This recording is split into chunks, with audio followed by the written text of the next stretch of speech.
Graça e paz, meus irmãos e irmãs. Sejam bem-vindos a mais uma Escola Bíblica Virtual.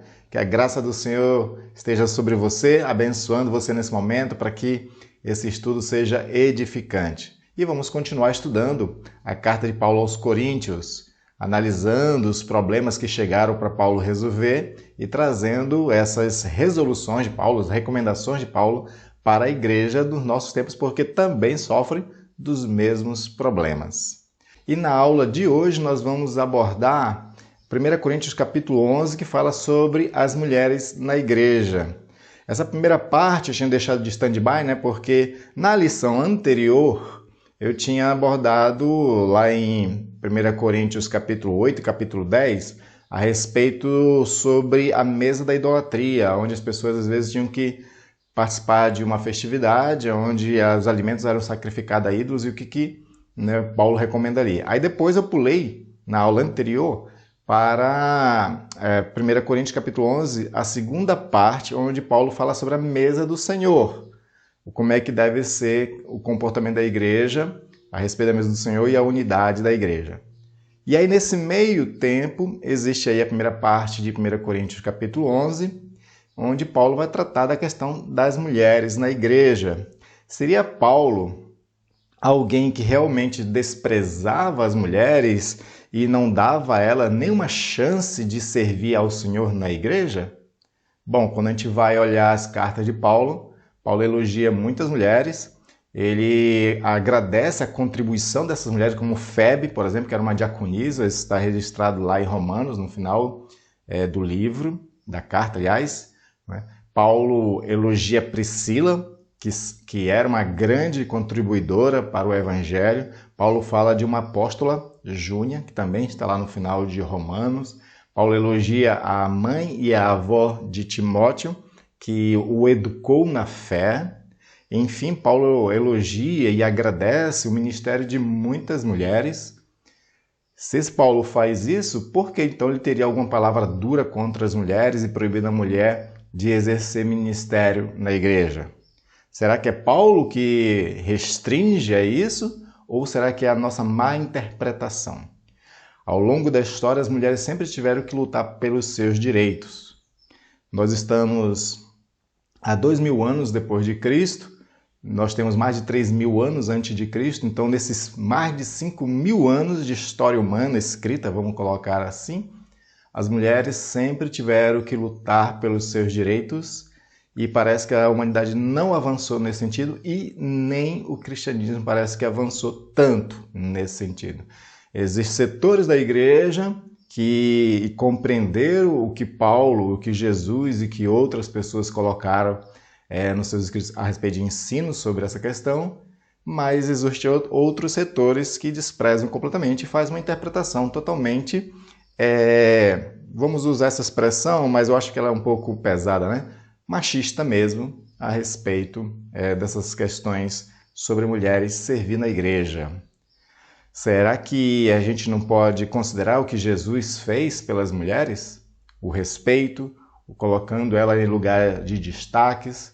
A mulher samaritana, por exemplo, ela foi uma das primeiras missionárias ali na época de Jesus, onde aquilo que ela ouviu de Jesus, ela corre para a cidade lá de Sicar, Samaria, onde ela estava, e fala a respeito de Jesus, traz as pessoas até Jesus e elas acabam crendo em Jesus Cristo, obra da mulher samaritana.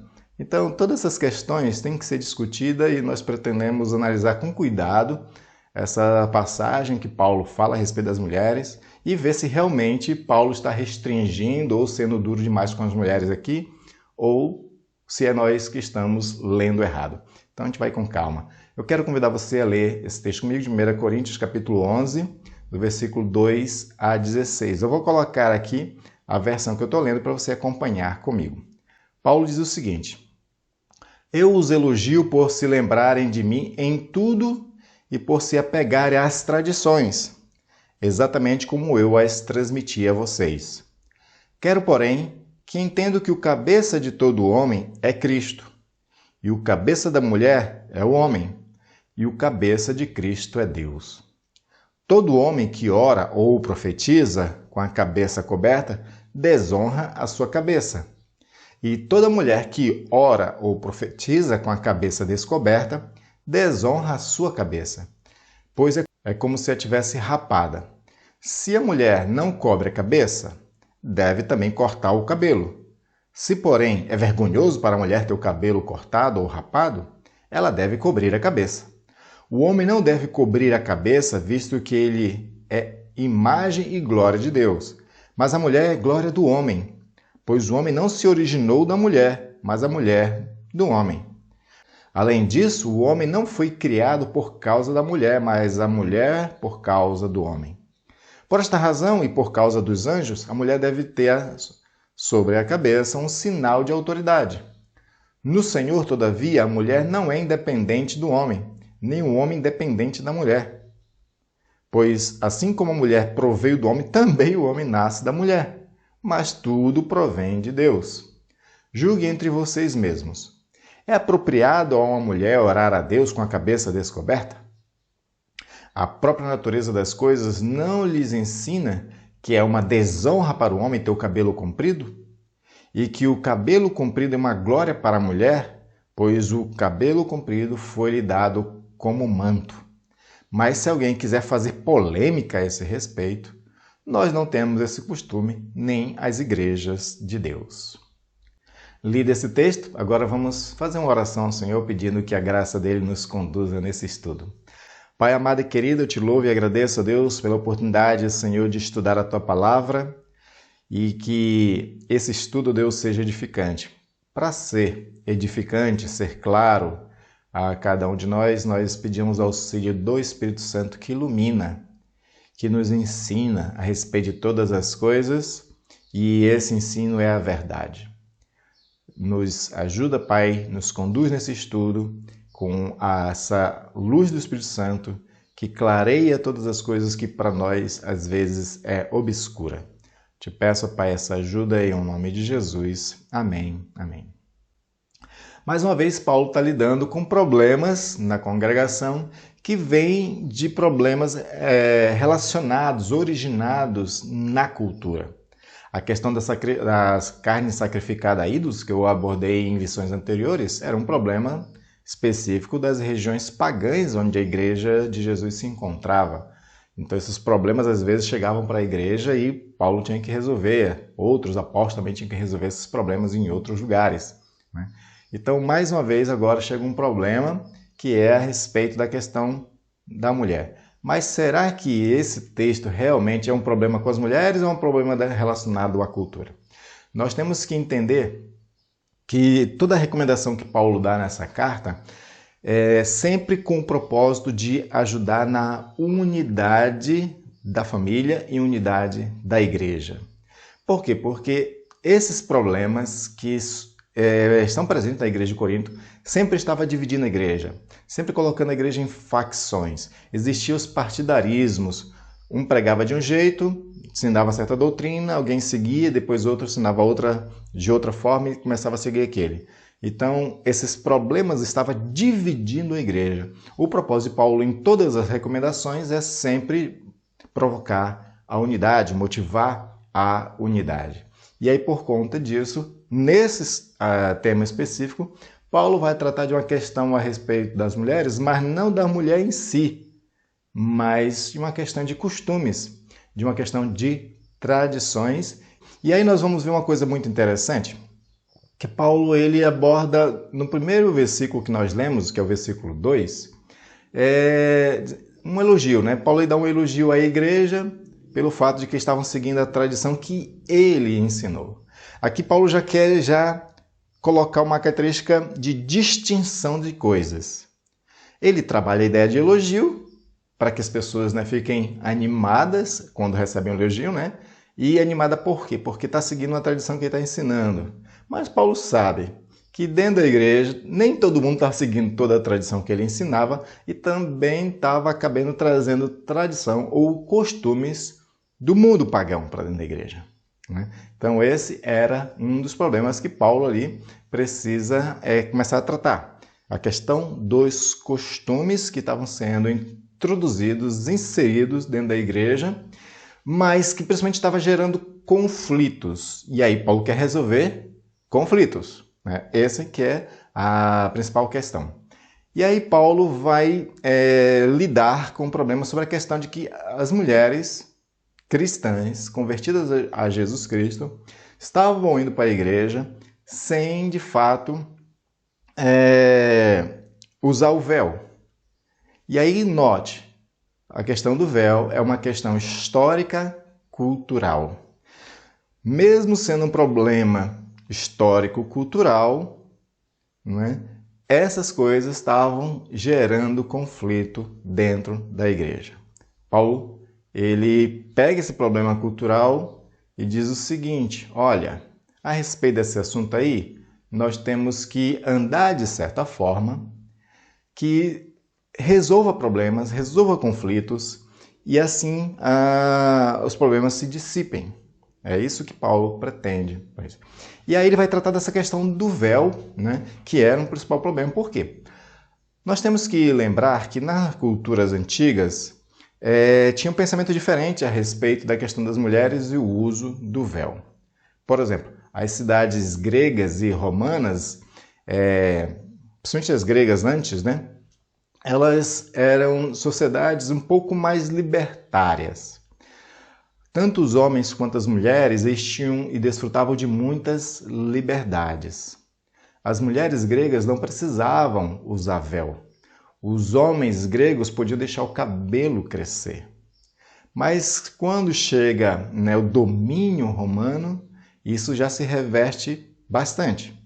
Os homens, por exemplo, os romanos, eles não têm tradição de andar com cabelos longos. Todos eles cortam o cabelo, né, e ficam com um cabelo pequeno. Já as mulheres precisam ter um cabelo grande e usar um véu para ali manifestar um certo decoro. Por que decoro? Porque nas sociedades romanas, as mulheres que não usavam véu, geralmente essas mulheres eram pessoas que, sendo casadas, estavam desrespeitando seus maridos. E muitas das mulheres também que não usavam véu, e aí era um grupo específico, geralmente eram sedutoras e ligadas à prostituição, porque existia um certo feitiço, né? Quando a mulher se cobria tudo, despertava às vezes curiosidade nos homens, mas quando tirava, aquilo era um objeto de sedução. E aí então, dentro da igreja, manter o decoro, usar véu, era para se distinguir dessas mulheres que eram rebeldes aos maridos e as sedutoras, né, que praticavam a prostituição.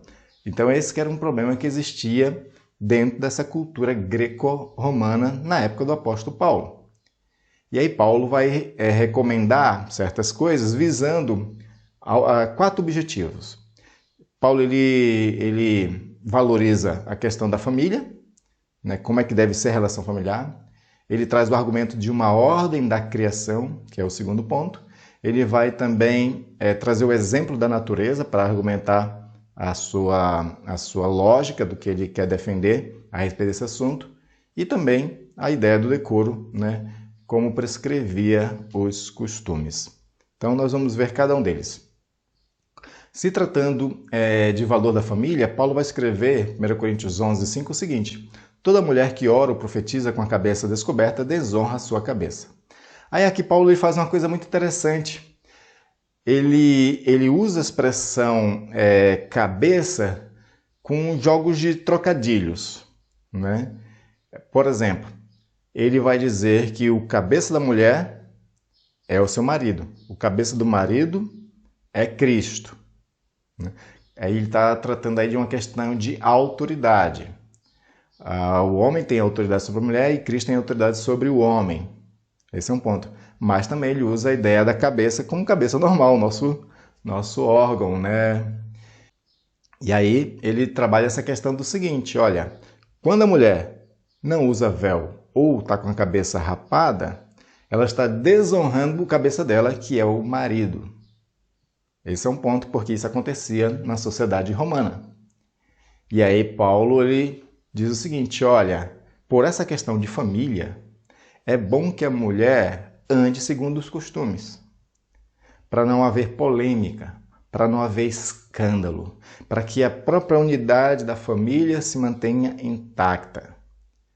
E aí a mulher se respeita ao marido, que ela ande na rua com o véu, e que na igreja também use o véu, né? Esse é um ponto. Paulo está preocupado aqui em resguardar a questão da família.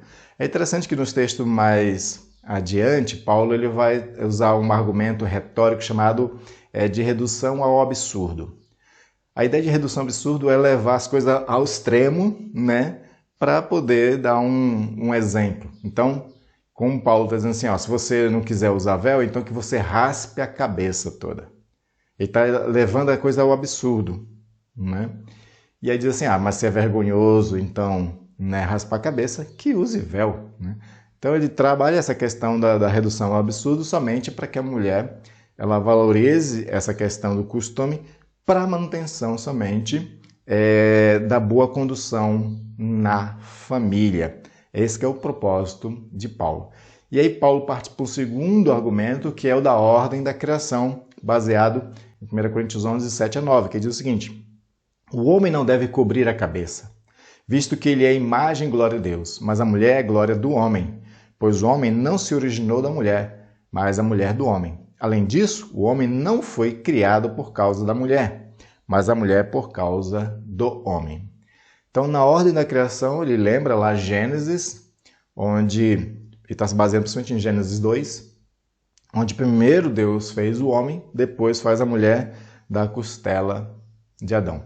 Mais para frente, claro, Paulo ele vai reconhecer a ideia do Gênesis 1. No Gênesis 1, homem e mulher foram criados no mesmo tempo, né? Existem muitos argumentos teológicos a respeito da diferença do Gênesis 1 para o Gênesis 2, né?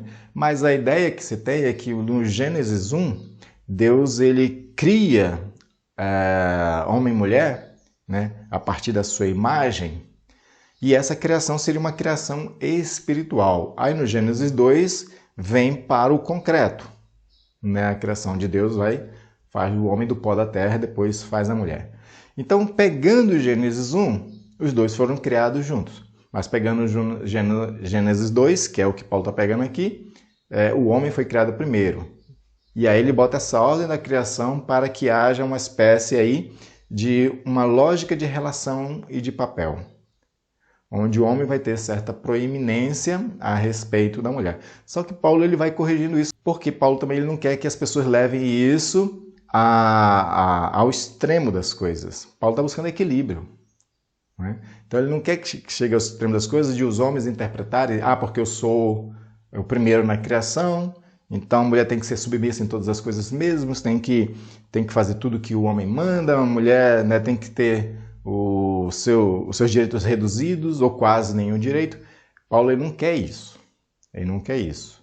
Então por isso que ele vai mais para frente corrigir sobre essa questão de que nós todos fomos criados por Deus, tanto o homem quanto a mulher, todos estão debaixo da autoridade de Deus.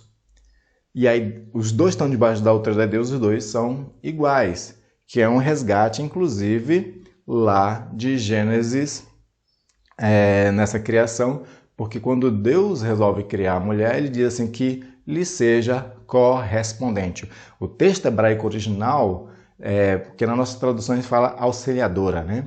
Mas no texto original hebraico, a ideia de correspondente, que corresponde à mesma natureza do homem. É uma igual a ele. Essa que é a proposta. Aí por isso que Paulo vai relembrar. Peraí.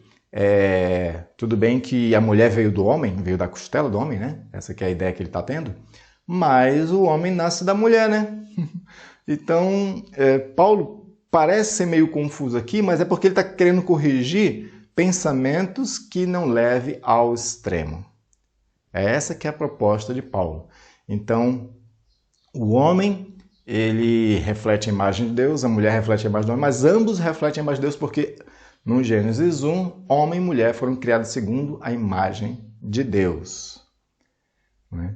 Então essa que é a ideia. Mas para que haja uma certa ordem dentro do lar, ele coloca então essa questão da ordem da criação de Gênesis 2 somente para trazer equilíbrio, ordem, né? Assim como Jesus, Paulo, eles não gostam da ideia de desordem. Jesus gosta da ideia de ordem, né? Tanto que quando Jesus vai multiplicar pães, ele manda as pessoas se sentarem e se dividirem em grupos de 50. Então existe uma certa ordem. Paulo, quando vai falar lá em 1 Coríntios capítulo 14 sobre o culto, ele fala que tudo tem que ser feito com decência e com ordem. A ideia de ordem é uma ideia de trazer equilíbrio, trazer paz, de trazer uma espécie de convivência, né, dentro de uma prática que seja benéfica para todo mundo. E então ele traz isso para a questão da família, para assim haver uma ordem dentro da família, para que as coisas não sejam desequilibradas, para que as coisas não fiquem em desordem. E claro, Paulo está sendo refém do seu tempo. Lembra que nós falamos aqui que Paulo está tratando de costumes, né? O véu é uma questão de costumes, hoje não é, né? Então, nós temos que estar muito atento a isso, né? A gente não pode sair achando que esse texto é uma normativa no sentido de que as mulheres devem usar véu. Não, Paulo está tratando de um costume que estava gerando problema na época, né? E aí a gente pega os princípios daquilo, traz hoje para outros tipos de problemas que temos. Então, no primeiro ponto, nós vimos que Paulo ele se interessa pela unidade da família, que haja um tipo de relacionamento onde haja unidade na família.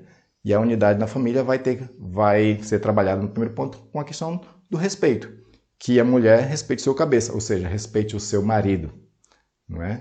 Quando Paulo vai tratar sobre a questão do relacionamento em Efésio, aí ele já trabalha o seguinte também, olha, mulheres sejam submissas aos maridos ou respeitem os seus maridos, mas homens, amem as suas mulheres como Cristo amou a igreja.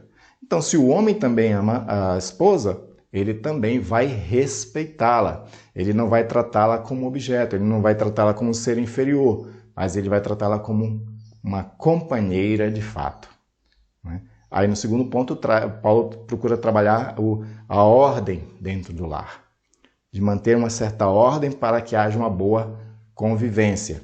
Claro que isso está principalmente retratando a questão da igreja. Na igreja tem que ter ordem também dentro do culto, né? E aí não pode, porque muitas mulheres romanas libertárias, elas eram muito inconvenientes às vezes. Elas gritavam, falavam alto, queriam se impor através da desordem.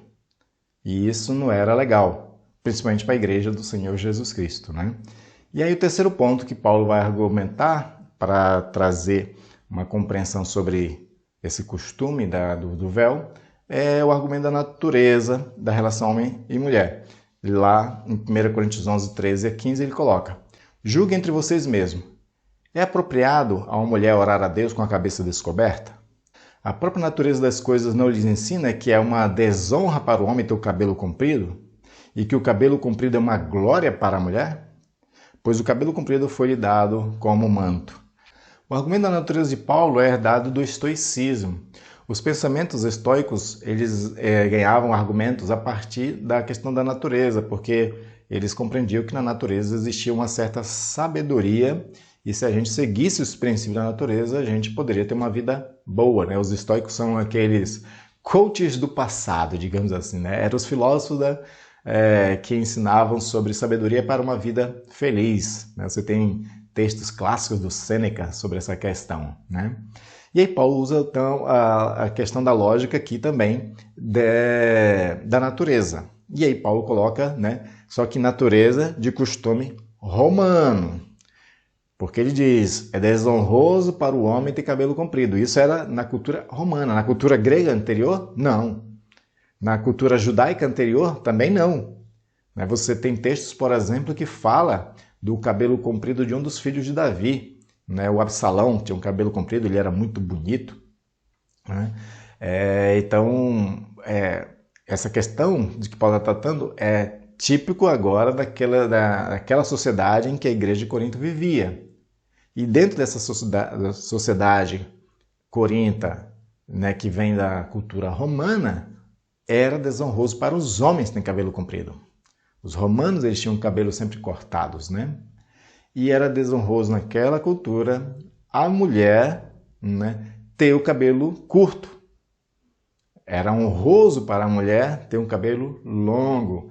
Era esteticamente muito mais bonito na mentalidade deles, né? E aí Paulo usa isso dizendo que é a glória da mulher ter cabelo longo. E partindo da ideia da natureza aqui, é porque a ideia é que o cabelo da mulher ela tem facilidade de crescer mais do que o do homem. Então é como se isso fosse uma espécie de dom para a mulher ela ter um cabelo comprido. Essa que é a lógica que ele está pegando, trazendo aí um tipo de pensamento estoico, mas sempre visando o quê? Visando a unidade da igreja. Paulo está querendo resolver conflitos. Todos esses argumentos é para que haja, né, uma unidade na igreja, que deixasse as polêmicas de lado, deixasse as brigas de lado e seguisse ali os costumes que já estavam vigentes para poder não trazer polêmicas. Essa que era a ideia. Aí o último argumento que Paulo vai abordar é a questão do decoro no culto, né? E aí ele então fala em 1 Coríntios 11:16 o seguinte: mas se alguém quiser fazer polêmica a esse respeito, nós não temos esse costume nem as igrejas de Deus. Ou seja, Paulo traz aqui a questão justamente dos costumes. Ou seja,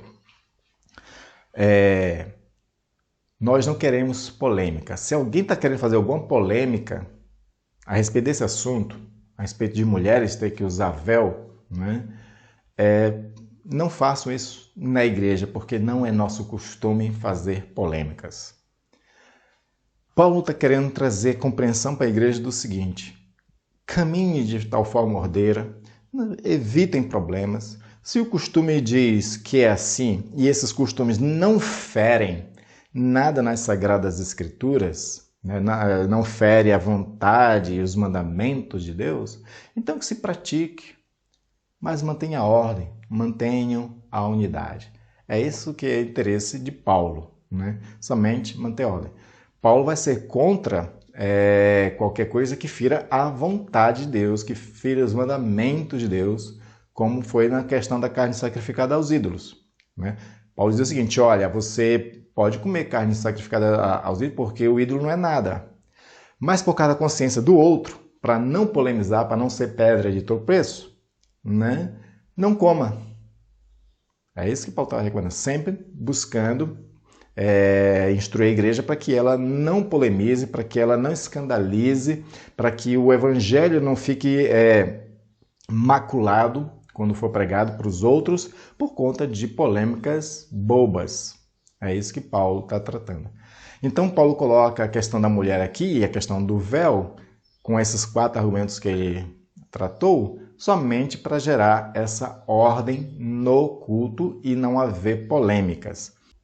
Mas um dos problemas que mais se discute a respeito da questão da mulher nas igrejas é se ela pode ensinar na igreja, se ela pode assumir cargos de liderança na igreja. Hoje voltou essas discussões, a internet está aí, onde tem argumentos A e argumento B sobre este assunto. E o que Paulo fala? Muitas pessoas pegam uma passagem que Paulo escreve a Timóteo dizendo que a mulher se cale na igreja. Uma coisa que nós temos que observar é o seguinte: quando Paulo ele dá uma certa ordem numa carta, mas não dá em todas as cartas, é porque não é uma questão geral, é uma questão particular, pontual de certas comunidades onde está havendo algum problema e ele quer resolver o problema específico. Algumas mulheres, antes da sua conversão, que faziam parte das sociedades pagãs, por exemplo, Corinto, muitas dessas mulheres elas participavam de cultos pagãos. Muitas delas, inclusive, eram ou sacerdotisas nessas religiões pagãs, ou eram cilibinas. Cilibinas é aquela espécie de oráculos, que existiam na antiguidade. E essas mulheres, quando se convertiam, elas tinham a tendência de questionar muita coisa, porque ela acabou de vir de uma religião. Ela acabou de vir de um mundo de pensamento diferente da fé cristã, e ela precisa de esclarecimento a respeito dessas questões. Então ela perguntava muito na igreja, o que é bom, essa questão de perguntar. Mas às vezes isso polemizava dentro da igreja.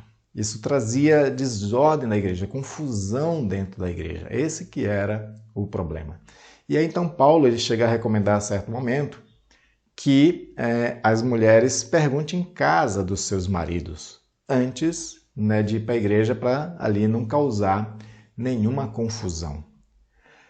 Mas Paulo ele não chega de fato a bater martelo e dizer que a mulher não pode assumir cargo de autoridade ou que a mulher não possa falar na igreja.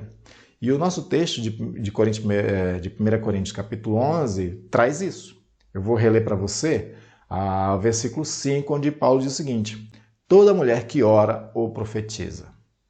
Ou seja, se a mulher ora na igreja, é porque então ela pode orar. Ela tem esse destaque, ela tem essa abertura dentro da igreja. Ela pode falar da igreja, né?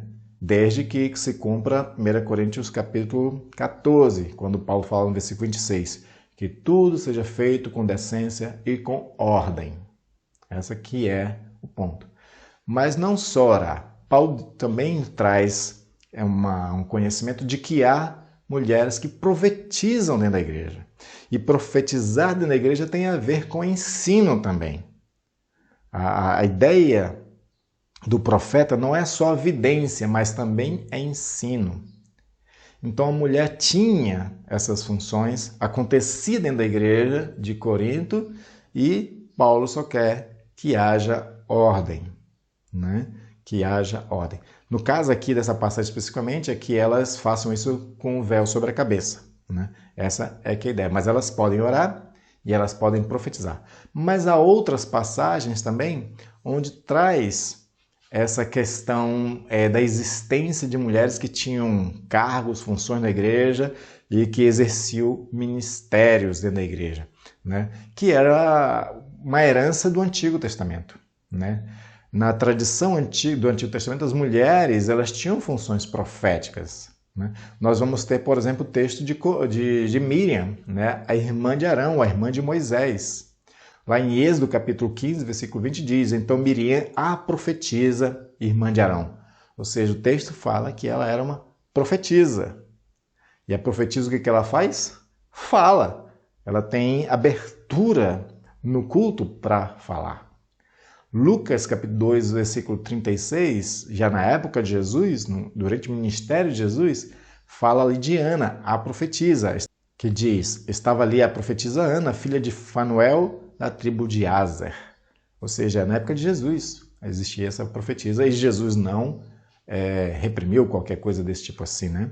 E ainda em Atos, capítulo 21, no versículo 8 a 9, fala das filhas de Filipe. Filipe era um dos evangelistas, né? Existiam 7 evangelistas ali, e Filipe tinha algumas filhas e elas eram profetisas. O texto lá de Atos 28 a 9 diz: casa de Filipe, o evangelista, um dos 7, ele tinha 4 filhas virgens que profetizavam. Ou seja, esses textos mostram para nós que a mulher tinha assim função, tinha ministérios, tinha abertura para falar, né? Quando Paulo traz para suas cartas a questão da mulher, somente busca fazer com que haja uma certa ordem, que haja certa decência no culto, que não seja feito nada de forma que traga polêmica, escândalo ou confusão no culto. Somente essa que é a única preocupação que Paulo tinha, né? Mas nós temos que relembrar que a partir de Jesus Cristo, Pedro ele aborda uma questão, né, que é repetida por João no Apocalipse, que Deus nos constituiu de um reino de sacerdotes. A teologia reformada, ela defende o sacerdócio universal de todos os fiéis, de todos os santos. Isso inclui homens e mulheres. Paulo fala aos Gálatas o seguinte: já não há homem nem mulher, livre ou escravo, mas todos são um em Cristo. E esses um em Cristo foram chamados para servir ao Senhor. Eles são dotados de dons espirituais. E assim, se eles, pelo próprio Senhor, são escolhidos, dotados de capacidade, dotados de dons, então eles têm sim espaço na igreja, devem ter espaço na igreja para servir, independentemente do sexo, né? E que tudo sempre seja feito com decência e com ordem. E aí, dentro dessa questão, Paulo vai abordar também de que as mulheres podiam ser diaconisas e podiam ser presbíteras. É muito interessante que tem um texto lá de 1 Timóteo 3,11, onde Paulo ele fala, o 1 Timóteo capítulo 3 inteiro, Paulo está falando sobre presbiterato e diaconato. Esse é o assunto de 1 Timóteo capítulo 3. Aí veja só o que ele diz no versículo 11. Da mesma sorte, quanto às mulheres, é necessário que elas sejam respeitáveis, não maldizentes, temperantes e fiéis em tudo. Paulo está tratando, no capítulo, de presbíteros e diáconos. Por que ele insere esse texto no meio? Porque essas mulheres também podem exercer os mesmos ministérios e ele faz a ressalva para as mulheres nesse ponto, porque ele faz a ressalva para os homens também. Para os presbíteros ele diz o seguinte, que sejam esposos de uma só mulher, que tenham uma só mulher. Quando Paulo diz isso é porque naquela sociedade os homens podiam ter mais de uma mulher. Só que Paulo queria que a igreja tivesse tal testemunho, desse bom exemplo, então que os presbíteros fossem casados com uma única esposa. Quando chega na mulher, a recomendação para a mulher presbítera ou diaconisa é que elas sejam respeitáveis, não maldizentes, temperantes e fiéis em tudo. Entendeu? Se Paulo aborda essa questão no meio de um texto que está falando sobre presbítero e diaconato, então porque elas podem exercer esse cargo e ele faz uma ressalva a elas que já estão tendo essas funções. Se presume que elas já estão tendo essas funções. Isso é muito importante para a nossa compreensão. Quando a gente renega isso, é como se a gente estivesse querendo destacar esse texto do meio da passagem e desprezando de que Paulo estava abordando também a respeito de mulheres. Não, Paulo também estava abordando a respeito de mulheres nas mesmas funções. Né? E uma prova de que existia diaconisa está lá em Romanos capítulo 16, versículo 11, que eu já falei. Né? Paulo, por exemplo, ele escreve o seguinte, ó, recomendo-lhes nossa irmã Febe, serva da igreja em Secreia. A palavra serva, aqui no original grego, está diaconisa. Porque a palavra diaconia tem a ver com serviço, outras palavras, às vezes, né, ministério. Quando está no original diaconia, no grego, algumas traduções nossas também colocam como ministério. Então, essa mulher, Febe, ela era serva, era diaconisa na igreja em Secreia. Isso qualquer exegeta que estuda os textos originais sabe muito bem. Alguns desprezam por causa da sua visão deturpada, da sua personalidade em que despreza mulheres. Esse que é o ponto. Nós vemos Paulo dar destaque para Priscila, né? Chega até a colocar ela dentro de um contexto de apostolicidade, a Priscila. Tem um texto também ainda de Romanos, capítulo 16, onde Paulo fala de Júnia, que é uma apóstola. Né? Alguns querem insistir com que Júnia seria um nome masculino, mas não, é um nome feminino mesmo. Os exegetas todos têm chegado a essa conclusão, que é um nome de mulher. Então, as mulheres, elas têm sim espaço na igreja para servir, para falar, para orar, profetizar, baseado no dom que Deus deu a ela. Quem vai determinar se mulher pode ou não servir na igreja é o Senhor, não é nós. É o Senhor. E se Deus deu a capacidade, como deu a Miriam de profetizar, quem somos nós para tirar esse direito dela? Para desprezá-la? Jesus nunca desprezou as mulheres. Né? E Jesus, na verdade, deu muito espaço para essas mulheres no seu ministério, nos seus acontecimentos. Ele sempre aproximou essas mulheres da sua mensagem. Então, se Jesus fez isso, se Paulo mesmo também elogiou diversas mulheres nas suas cartas, então nós temos que ter uma compreensão diferente dessa visão machista que tem por aí, patriarcal, né? Onde exclui as mulheres de tal forma, né, que elas fiquem reduzidas a serviços do lar. Né? Isso é um reacionarismo muito grande que está acontecendo dentro da igreja do Senhor Jesus Cristo nos dias de hoje. E nós temos que corrigir isso, ser bíblicos, né? Entender que em Cristo homens e mulheres têm funções correlatas. Paulo chega a dizer, né, tudo bem a mulher que veio do homem, mas os homens nascem das mulheres. E todos são de Deus. Todos têm Cristo como cabeça. A única preocupação que Paulo tinha é de que houvesse ordem no culto. né? E essa era a única, digamos assim, recomendação que ele dava. A gente não pode ir além disso, não pode ir abordando além dessas questões. Amém, queridos? Esse é um assunto polêmico. Eu sei que muitas pessoas que me ouvem concordam com quem está falando, outros não concordam, né? Mas o que eu posso dizer é o seguinte: ore ao Senhor com sinceridade de coração, tirando todos os seus próprios preconceitos do coração.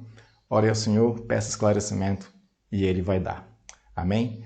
Que Deus abençoe você e até a próxima aula.